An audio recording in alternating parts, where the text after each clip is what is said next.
Muito obrigado por você estar aqui em mais um vídeo do Youngcast. Esse canal está crescendo muito, mas nós podemos crescer ainda mais. Antes de seguir, é importante que você se inscreva no canal, ative as notificações e deixe o seu like aqui embaixo, porque isso ajuda bastante a construirmos mais conteúdos para você. Bom vídeo!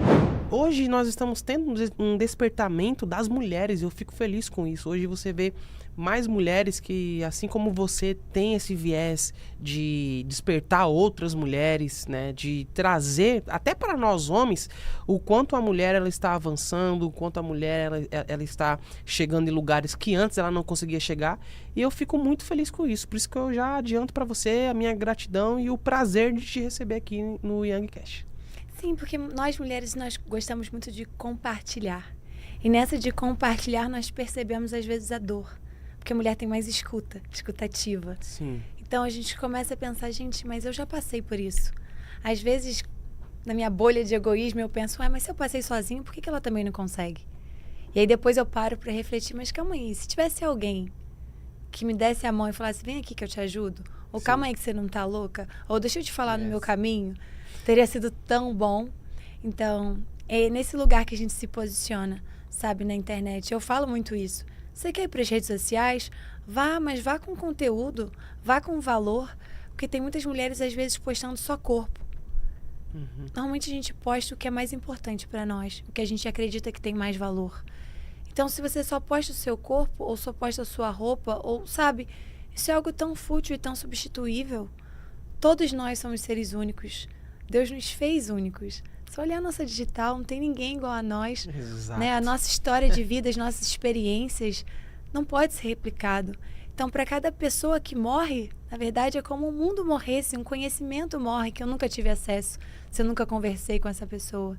Então, quando a gente se posiciona, a gente abre a boca e a gente começa a transbordar, a gente consegue auxiliar muita gente. E o mundo se torna um lugar melhor, né? Porque no final das contas, estamos todos no mesmo barco. É sobre compartilhar, né? É sobre despertar outras pessoas. E até por isso eu queria já introduzir com você aqui, Rai. Quando a gente fala sobre relacionamento hoje em dia, eu não sei se as pessoas, de um certo modo, deixaram de acreditar no amor. Eu não sei se as pessoas não querem mais enfrentar problemas comuns de um relacionamento, enfim. Mas a grande verdade é que hoje a gente vê que diminuiu, né, aqueles relacionamentos que são relacionamentos eram duradouros, né, como os dos nossos pais. Aquela facilidade de estar em um relacionamento, de resolver problemas, de se amar, de continuar um relacionamento. A gente pode dizer que hoje é um fato, as pessoas realmente elas estão cada vez mais fugindo de relacionamento? Bem, existem opiniões diversas, mas eu acredito que antigamente também não tinha tanta informação. Então as pessoas se submetiam a situações muito ruins. Exemplo, veja a minha avó, ela me conta, né? Ela não tinha nenhum prazer em relação sexual. Ela simplesmente deitava e segurava assim e esperava, sabe? Sim. Terminar. E sim, meu avô era mais velho que ela, mas, enfim, foi uma situação. Mas você entende que meu avô, por exemplo, nunca sentou com meu pai para brincar. Ele era muito focado no trabalho, sabe? Essas situações, a gente não tinha internet, não era fácil você entender que em outra casa funcionava de uma maneira diferente. Até hoje em dia a gente tem informação, a gente sabe que um homem gritando com você, batendo em você, não é algo bom, não é algo positivo, mas muitas mulheres permanecem. Elas aceitam. Ultrapassam a era do namoro, porque namoro é pra você fazer o quê? Testar, ver se tá certo, pra depois ir pro noivado, pra depois casar. Tem gente esperando pra ver o que dá depois de casar. Isso é um tiro no próprio pé, entende? Por que não ficar alerta aos sinais? E não tô falando pra você alfinetar a pessoa, pra testar ela, pra ver como ela reage. É a situação da vida. Você tem que ficar atenta. Aconteceu algo que saiu do controle dele, ele grita, ele se desespera, ele desrespeita os outros, ele desrespeita atendentes, ele, sabe, menospreza pessoas. Outro dia eu tava na loteria, na caixa, né, naquela loteria, e eu tô vendo uma mulher gritando com a atendente, tratando a atendente igual um cocô. E eu assim, vou escutar 10 segundos, né, pra também não me meter do nada, né, vou conversar aqui. Aí eu ouvi e falei, ok, aconteceu alguma coisa no seu dia, porque você tá tratando ela muito mal, você pode falar a mesma coisa de outra maneira. Ela, você não se mete, veio pra cima de mim. você vai embora. Aí eu virei pra fila, que tava uma fila enorme. Vocês acham correto alguém tratar a atendente dessa maneira? Aí todo mundo assim, ó.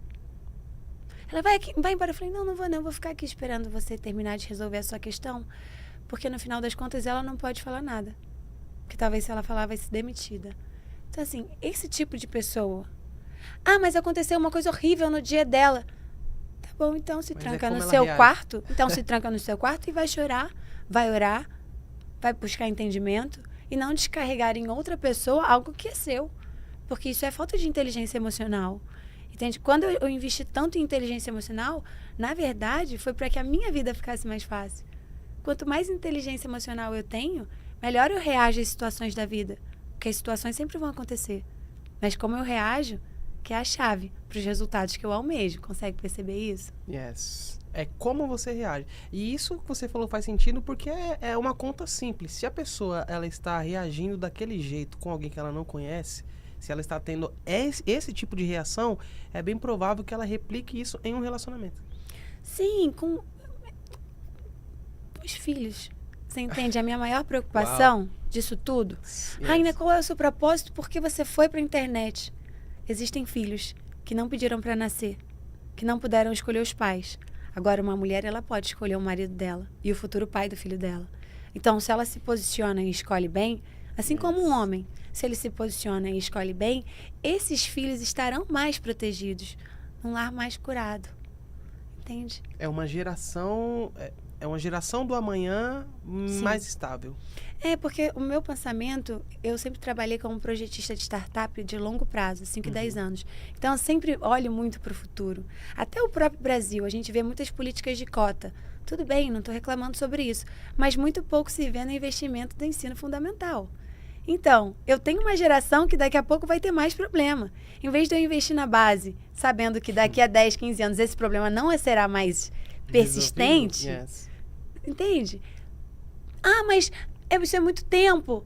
Que muito tempo, meu amor? Olha para trás, sabe? Lembra do atentado das Torres Gêmeas? Foi há quanto tempo? Foi há muito tempo. É que a gente não se toca como o tempo passa.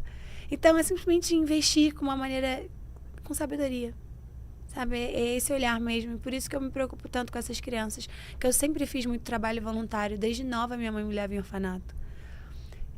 Eu fui na Índia, por exemplo, cuidei de criança também. Eu fui na Angola também, muita criança. Aqui no Brasil, eu vou muito em orfanato. Então, até tem um projeto da Fernanda Gentil. Sabe quem é? Uma apresentadora de programas de televisão. Então, ela tem a Caslu. E eles vendem camisas. E 4 vezes ao ano eles pegam o dinheiro arrecadado com as camisas e vão nos orfanatos escolhidos entregar suprimentos e passar um dia com as crianças. E você vê tanta criança, sabe? Então, eu acho tão triste porque, no final das contas, elas vieram de lares disfuncionais. E eu falo até por conta do meu. Minha mãe me ensinava que, minha filha, esses relacionamentos maravilhosos que você vê não existem. Em casa tem briga, tem discussão, tem gritaria. Porque ela veio desse lar. E meu pai veio talvez disso. E para ela era normal. Para ela era normal meu pai falar, ela desrespeitar, ela passar por cima. Eles mudaram muito quando Jesus entrou na minha casa. É um dos meus maiores testemunhos. Ver a minha mãe mais sábia, meu pai mais posicionado. Sabe, foi muito lindo ver isso. Mas então, se eu trouxer consciência para esse lugar e falar, não, isso aqui é só uma mentira. Isso é um antidesenho, né? Porque no desenho original não é bem assim. A gente sabe disso. Deus exatamente. É maravilhoso. Deus não fez ninguém para viver uma vida infeliz, né? A ideia do relacionamento, ele não foi uma ideia que foi oriunda de tem que brigar, tem que discutir. E por incrível que pareça, tem muita... Você acredita que muita gente normaliza em excesso um relacionamento conturbado? Tem gente que acha bom ter ciúmes em excesso, que acha que dá um tempero no relacionamento. Que tempero? Se você não confia nessa pessoa, você não deveria nem se relacionar com ela. Você entende? É porque nós temos a tendência a retornar a tudo que é familiar e fugir de tudo que não é familiar. Então, se viemos de lares que tem essa tóxico, que a gente diz, mas assim, é simplesmente caótico, né? Às vezes um pai que usa droga, ou álcool, ou briga, a gente acha isso normal, a gente sabe funcionar nesse lugar. Eu sei, quando grita é pra fazer o quê? É pra gritar mais, ou é pra bater a porta, é pra eu sair, eu sei fazer. Agora, Sem preciso gritar. não, no sentido assim, se eu vim de um lugar caótico, eu sei resolver o caos. Yes. Agora, Perfeito. quando um homem é carinhoso comigo, como ele me dá atenção, quando ele quer me ver, quando ele tá fazendo tudo certo, como é que faz? Ai, é muito grudento, não gosto. Porque ele é decidido? Porque ele sabe o que ele quer? Porque ele te colocou como prioridade? Olha que estranho. Então, você diz querer algo, mas quando esse algo chega, você não se destrói, se auto-sabota. Porque a gente só consegue enxergar no outro aquilo que a gente tem dentro de nós e curado. Então, se eu te vejo como um excelente comunicador, se eu te elogio sobre isso, é porque isso existe em mim. É que eu consigo reconhecer. Entende? Mas às vezes alguém nos apresenta uma pessoa fantástica e a gente nem olha pra ela, sabe? Não tem um match, que a gente diz. Simplesmente porque a gente não consegue reconhecer nela o que há de belo nela. Uau. Muita gente tem medo de rejeição. Sabe o que é isso? Rejeição. Gente, igual ator, né? Como numa peça de teatro, num filme. Às vezes você não foi escalado para aquele papel. Não quer dizer que você seja um ator ruim. Quer dizer que você não era para aquele papel. Tenho um conhecido meu, e ele hoje em dia é muito famoso. Ele é um cientista, afinal. Mas ele, quando novo, foi chamado para uma novela. E começaram as gravações. E ele estava indo super bem, e do nada, chamaram ele e falaram, então, a gente vai ter que começar tudo de novo. Ixi. Não vai poder mais ser você e tudo mais. Por quê? Afinal, ele era um bom ator tão bom, que ele foi escalado para um papel que não tinha nada a ver com ele. Ele era lourinho de olho verde, vivendo um órfão. No Brasil, com 5, 6 anos. Não fica no orfanato tanto assim, entendeu? Não dava match. Aí fala, quem te substituiu? Ele, realmente. Falei, tá vendo? Era você... Ele levou como algo negativo. Ele levou como, nossa, eu era um ator tão ruim que me tiraram o papel que eu conquistei. E não foi sobre isso. Entende? Às vezes a gente internaliza coisas. Exatamente, é sobre a ótica. Sim.